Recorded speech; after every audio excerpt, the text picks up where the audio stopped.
Good evening, YouTube. I'm here tonight to talk to you about the Pegasus clone. And this one, I'm not 100% sure who the manufacturer is. Again, I gotta start doing more research on this, but hey, I'll learn these things as I go and start to be a bit more prepared. But this is what we're going to be talking about tonight, and it is the Pegasus clone. I purchased this from a company called Vape Dominion, and it was $31.99. I think that's what it was. And yeah, for $31.99, it's a hard-hitting little mod, and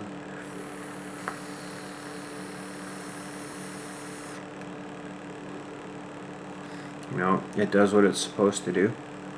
So yeah, let's take it down. We'll take a close-up look and break it down. I'll tell you what I like and what I don't like about it, and yeah, stay tuned.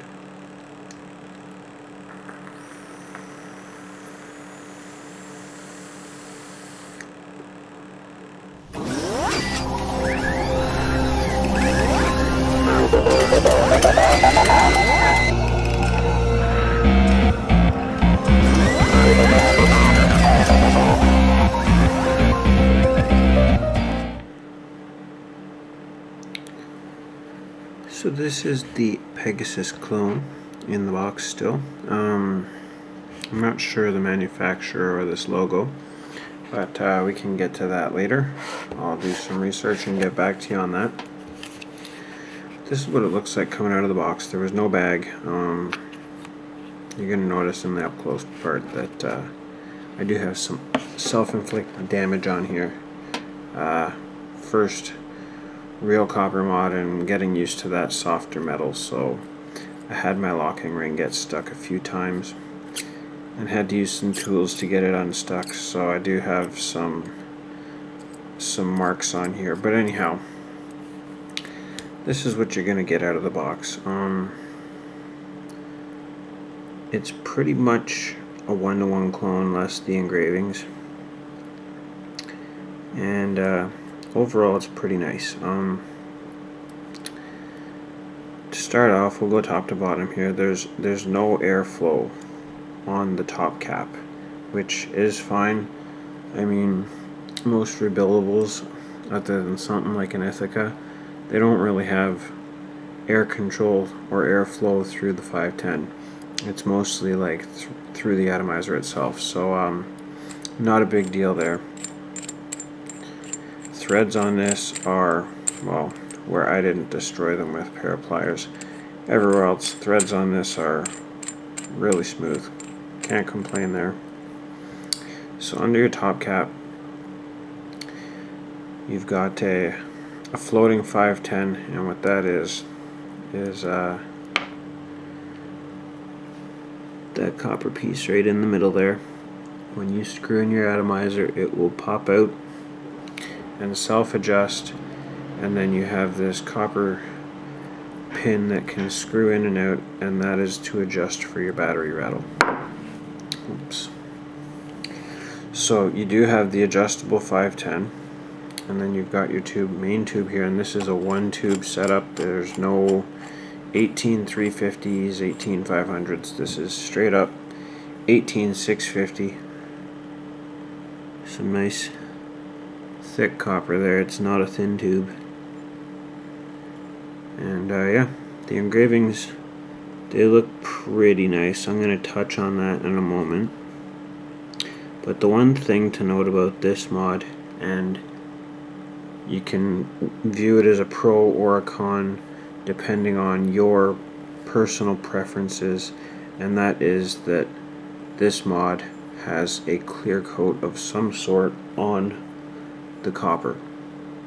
So if you're the type that likes to buy a copper mod and have a patina, that will not happen on this mod unless you remove the clear coat. So you can see on the top cap, which also has clear coat, I have an atomizer, and it's got serial numbers and whatnot engraved on the underside of it, and when you screw it down, because there's some slight burring where it was engraved, it has scraped off some of the clear coat. So I mean, I'm not really going to call that a con, because at the end of the day, it's going to keep this mod looking nice and shiny for a long time. But there's your tube. This is the top cap. And as far as the switch goes, this is going to get me into the second con of this device. When I first got this, it was kind of hit or miss the way it would fire. And I started looking at it, and it was because when you push the button,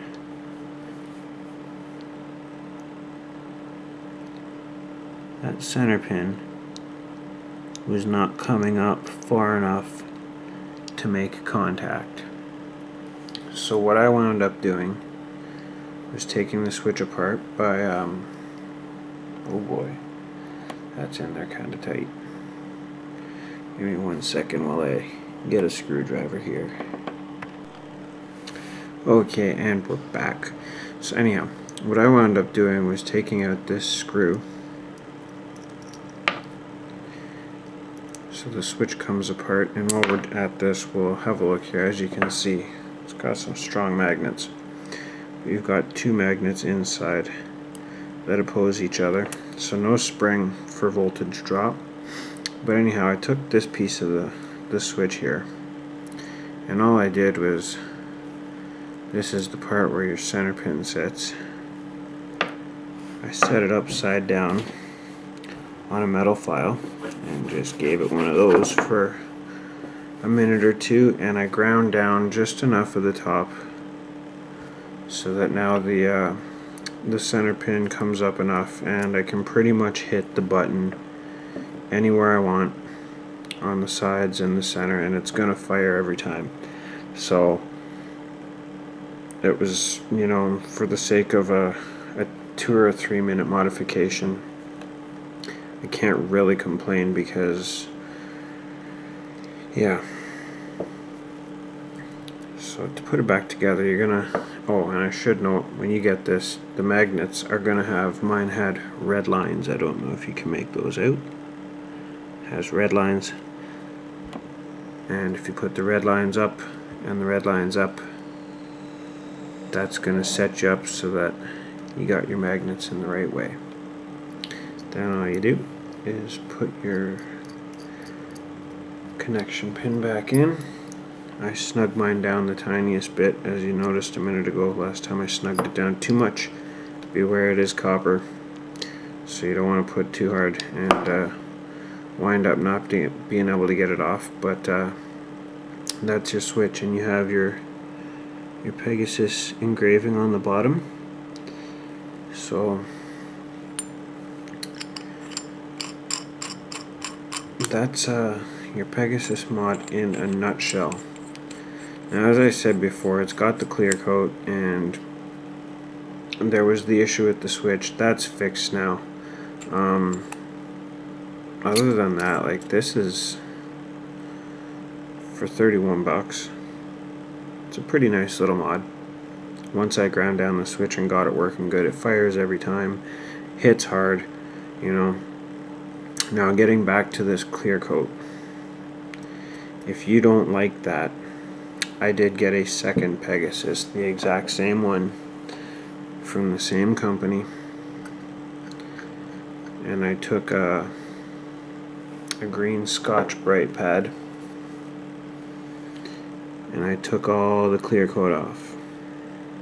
The only problem was that in doing so, the engravings weren't very deep, so I lost the engravings. And again, for me, it's not a big deal. I know what this is, so I don't need to see the horse and the Greek writing.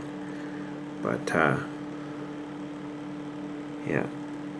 And then we've started to get a decent little patina on here. So that's just a matter of preference. That's kind of why I got two. So can keep one looking nice and pretty and new, and I got this other one that I can get a nice aged look to it. So that's the Pegasus overall. I mean,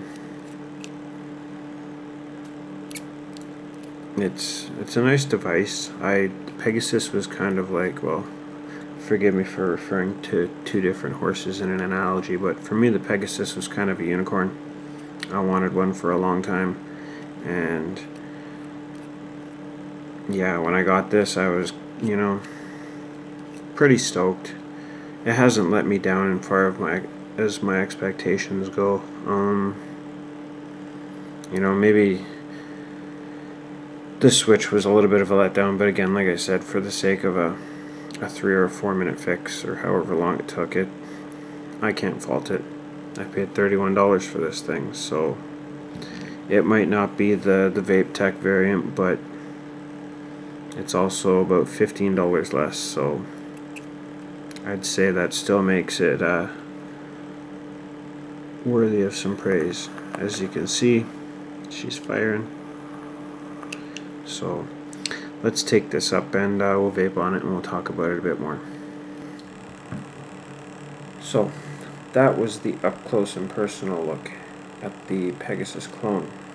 As an afterthought, I'm going to add this atomizer, this Tobe dripper. I did get this also from VapeDominion.com. I'm not going to do a full review on it because I already did a review on a Tobe and it's pretty much identical. It's different manufacturer, but you know, same deal. So if you want to see a review on a Tobe, I do have one. It'll be in my my videos list. But overall, it's a nice performing mod. I had to kind of modify it to get it to fire every time, but for $31.99, I'm not complaining because they have other Pegasus clones that, you know, they might be machined a little tiny bit nicer, but you're also going to pay, you know, anywhere from 15 to 30 bucks more for it. So that's double what I paid for this. So overall, I can't fault it. It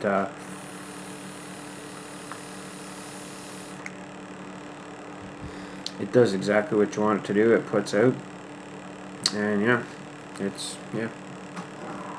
I'm happy to have it in my collection. But with that being said, I want to talk to you guys about Vape Dominion for a minute, because this website, I hadn't dealt with it before. I kind of stumbled across it by fluke and decided that they had such awesome prices that I wanted to order something. So I was on there for 15-20 minutes just kind of browsing around, filling up a shopping cart, and all of a sudden, I hadn't even noticed it at the time, the bottom of my screen is flashing. So I click on it and this chat window pops up, and it was somebody that works at Vape Dominion, and just thought that they would message me and ask me how I was doing and if there was anything I needed or any questions I had to ask. And I've never seen that on, you know, or whatever you want to call it, a vendor's website before, and I was actually really impressed by it because you don't really see that too often. If you have a question about something, you have to email them, and then it could take, you know, overnight or a day to get back to them, and in some cases by then you've gone to a different site, you found the same product, you've got the information you needed, you've ordered somewhere else. With these guys, you know, as far as I know, there's pretty much somebody there, you know, unless you're on there at 3 o'clock in the morning or something. But if it's during regular business hours and you have a question, you can type in your question and you're pretty much going to get an instant answer. So that's something that really impressed me. And also, when I did order this, I ordered it whatever day it was. Say it was a Thursday. Well, I won't say it was a Thursday. Say it was a Wednesday. And it was in the mail the following morning, because I ordered it that Wednesday night. It was in the mail the following morning, and it was in my mailbox by Friday. So for all intents and purposes, I'm going to refer to that as pretty much overnight shipping. So big plus there again. And just the customer service, you know. I've got a couple emails from these guys asking me how I liked it, and just the follow-up, and I'm thoroughly impressed by that. There's a lot of vendors out there that, you know, you order something and they throw it in a bag and put it in the mail and it goes off to you and that's the end of it. So, you know, kudos to you guys. Awesome customer service. I would definitely refer customers to you guys, and I absolutely look forward to doing my next transaction with you guys. So, yeah, I highly recommend to any of you, go check out their site. They've got a whole bunch of different clones. And yeah, I'm pretty sure they have juice as well. They've got you wick wire resistance meters. They've got it all. So yeah, with that being said, go check out vapedominion.com, and until the next time, play safe and vape on.